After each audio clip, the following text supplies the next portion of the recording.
The world is full of people that are going to tell you you can't do it. I think in life, the winners are those that just don't say no and keep on going. Douglas Bergeron is the recipient of the 2015 Outstanding Contribution Award, given to a graduate who has dedicated their work to the advancement of York through exceptional service, commitment, and/or contributions.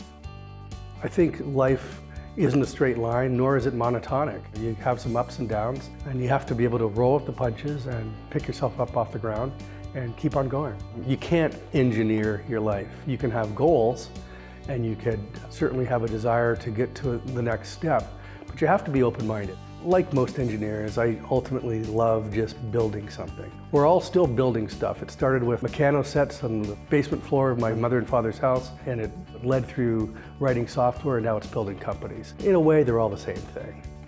Well, I hope the Bergeron Center for Engineering Excellence creates some phenomenal engineers that go out and change the world. The nature of education, of post-secondary education, is changing. It's going to be, over the next many decades, a much more iterative, collaborative, group-think experience. I think the building in itself has been constructed with that in mind. I think the university environment today is full of opportunities for students to get involved in a number of social projects, environmental projects, lots of ways to grow and to make their educational experience multidimensional. I think York has to continue to have a global outreach program for students and professors from all across the world. It should be an assimilation experience for everyone and an opportunity for everyone to learn and see how other cultures operate and interact. That certainly helped me. If it wasn't for York, the opportunities for a broad range of post-secondary education in the greater Toronto area wouldn't even be close. We all start here as a random act of nature, act of love, hopefully, and we're going to spend 70 or 80 or 90 years, God willing, and then we're back to dust.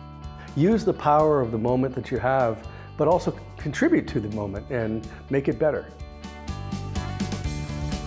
Ladies and gentlemen, the recipient of the 2015 Outstanding Contribution Award, Douglas Bergeron. Well, thank you. I am acutely aware that my words tonight sit between you and your bedtime pajamas. So I will make it very short, I promise you. Now, I was born and I grew up about 300 kilometers west of here in Windsor.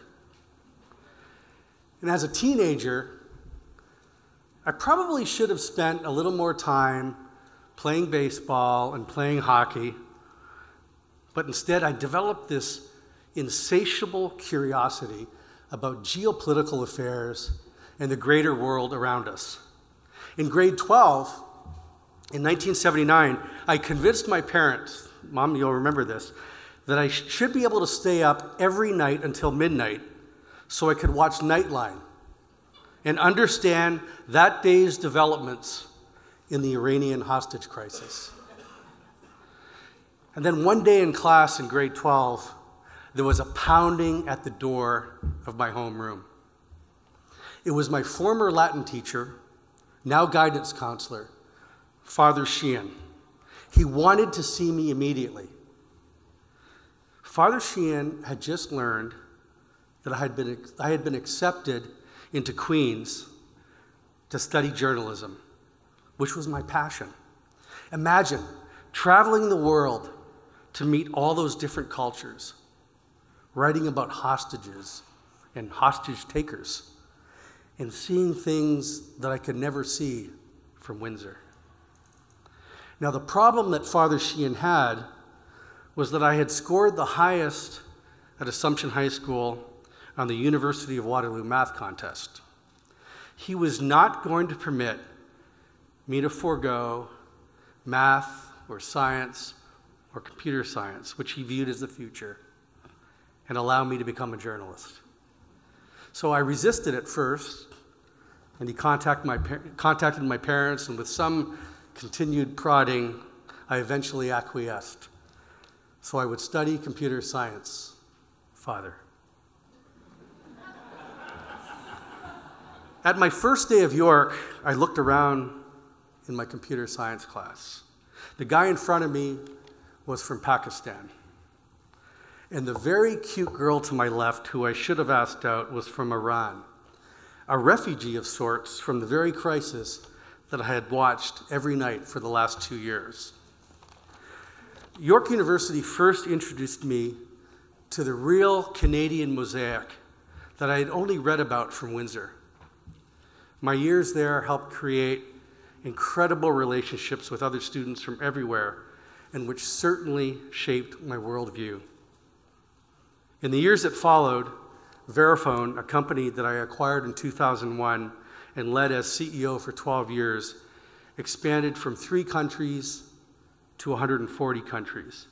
And over those 12 years, I traveled to at least 70 of them. Father Sheehan was a very wise man.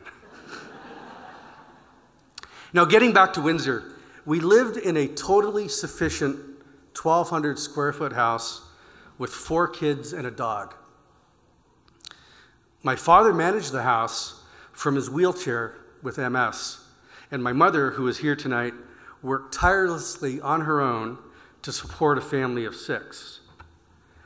Now, we had a Harvest Gold refrigerator, like many of you did, in the kitchen, and it was there for years. And on that refrigerator, my mother had posted the Serenity Prayer. It had actually been there for so long that it was dog-eared and yellow.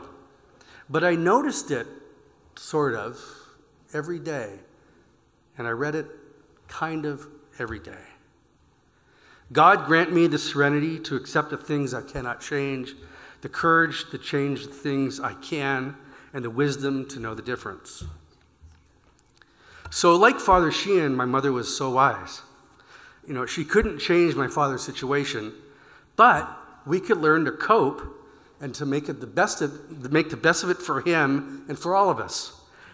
And when we eventually go out into this world, we can change the things you can. And remember, as my mother always said, too much is given, much is expected. So someday, decades from now, I hope someone will be asked to make a digital collage of my life. And in addition, of course, to my beautiful wife, Sandra, who's here, and my 5 lovely children, I hope that collage includes Father Sheehan, my father happily coping in his wheelchair with that wry smile, that prayer on the refrigerator door, my mother looking over me, and my wonderful days at York University. Thank you and good night.